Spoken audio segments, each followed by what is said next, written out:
Vou clicar em atualizar. Observe que ele adicionou camaro.live e ele trouxe os domínios cadastrados no Microsoft 365 desse tenant do camaro.live. Ele identifica de forma automática os domínios do seu parceiro e ele faz o compartilhamento de informações para você. E aí eu tenho também o compartilhamento individual, onde eu vou permitir que os usuários podem compartilhar as informações de calendários e contatos dele com outras organizações externas.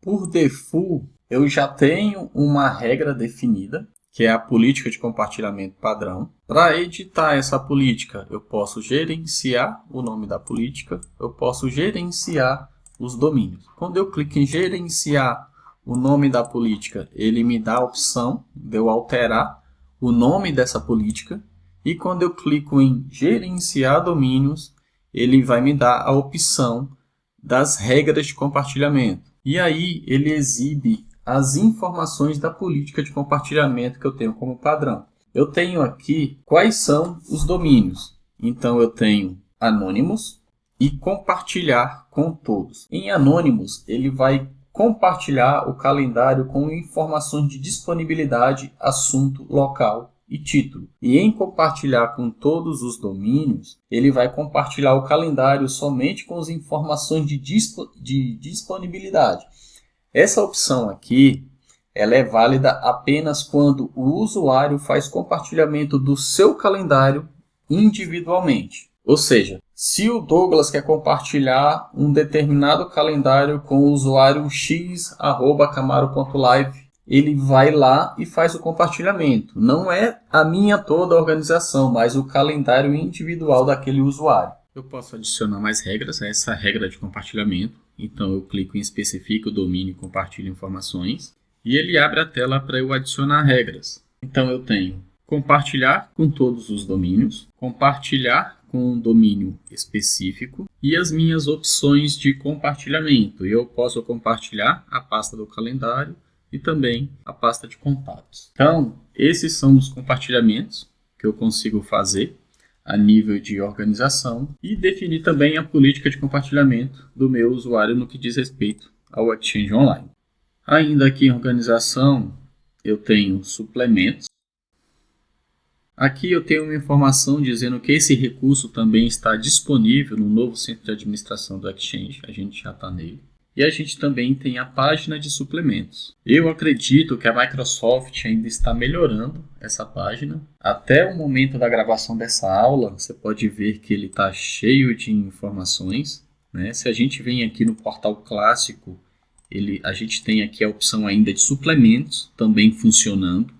E ele me traz aqui a mesma mensagem dizendo que essa opção está disponível lá no portal novo do Exchange, tanto aqui também pelo clássico. Por que eu acho que a Microsoft está melhorando? Porque a aparência ela é a mesma. Você veja que aqui eu estou no portal clássico, quando eu vou aqui para o portal de administração novo, é a mesma aparência. Então por isso eu acho que a Microsoft ainda está melhorando.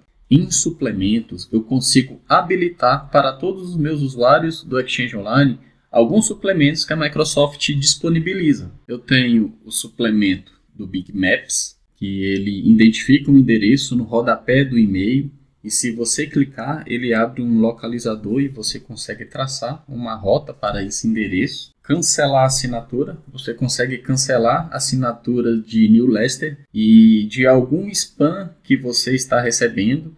Eu não preciso clicar nele para acessar e pedir para cancelar a assinatura. Ele faz isso de forma automática para você. E aí a gente vai ter uma infinidade de suplementos disponíveis para o Microsoft 365. Como sempre, a documentação ela é bastante importante. Se você quiser conhecer mais sobre suplementos, tem aqui o link para você de suplementos. Veja mais suplementos para o Outlook e no Office Store.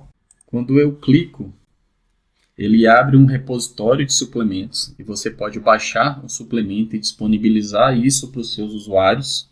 Por exemplo, você pode baixar o suplemento do Zoom para o Outlook e disponibilizar isso para a sua organização inteira ou apenas para um grupo de usuários. Voltando aqui em suplementos, eu vou clicar aqui no suplemento do Bing, vou clicar em editar.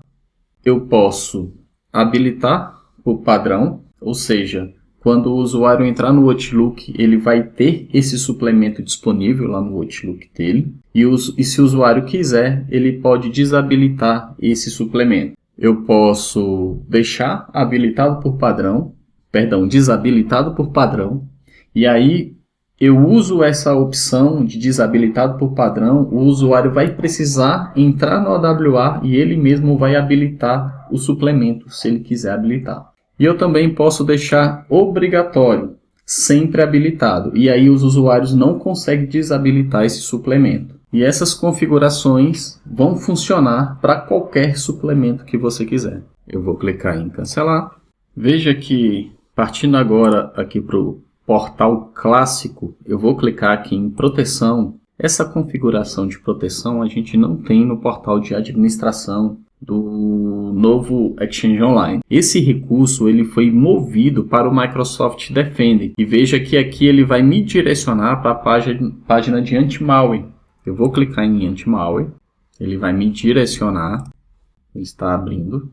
Ok, abriu. Então, voltando aqui um pouquinho antes, todos os recursos que tinham aqui em proteção, né, a questão de malware, ele foi migrado para esse portal aqui do Microsoft Defender. Veja que a URL é o securitymicrosoft.com. E aí, quando eu volto aqui na questão de proteção, e se eu clicar em filtro de conexão, filtro de spam de saída e assim sucessivamente, todos esses recursos eles já foram migrados aqui para o portal do Microsoft Defender. Então, falando aqui de anti-malware, por padrão, o filtro de anti-malware já vem com uma regra default, com prioridade mais baixa. Se eu quiser, eu posso criar uma nova regra e aí eu posso aplicar as configurações a essa regra da forma como for necessário. Dica: eu aconselho deixar a prioridade da política de anti-malware mais baixa, porque é uma prioridade onde não vai pegar falso positivo e não vai deixar passar malware. Douglas, passou um malware, o que eu faço? Caso você identifique que passou algum malware, isso deve ser passado para a Microsoft. Você abre um chamado de suporte, detalha as informações do cenário no seu chamado, porque provavelmente esse malware passou porque ele ainda não foi catalogado lá do lado da Microsoft pela equipe de segurança. Então, vamos criar uma política aqui. Vou clicar no botão criar. Inicialmente, eu preciso colocar o nome e a descrição da minha regra. Eu vou colocar aqui de política teste. Essa é a política da aula de Exchange Online. Eu vou clicar em próximo e nessa próxima tela eu posso adicionar pelo menos uma condição, ou seja, posso adicionar usuários, grupos e domínios e posso excluir usuários, grupos e domínios nessa política. Então eu vou colocar aqui, eu vou incluir o aluno A nessa política, do domínio dgloliveira.com.br. Se eu quiser, eu posso adicionar um grupo. E se eu quiser, eu posso excluir usuários e grupos desta regra. Vou clicar em próximo. Na próxima tela, eu vou definir as configurações de proteção para essa política de anti-malware.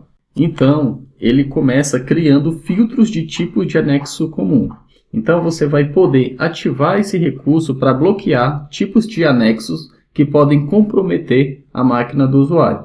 Se eu não quero que meus usuários recebam um anexo com exe, com ini, com app, com apk, então é aqui que eu configuro o bloqueio de anexo com essas extensões mais comuns. E quando um arquivo ele foi encontrado com essa extensão, você pode configurar para rejeitar a mensagem e o usuário ele vai receber um NDR de retorno com a falha na entrega da mensagem. Ou então você pode colocar a mensagem na quarentena. Habilitar a limpeza automática de 0 hora.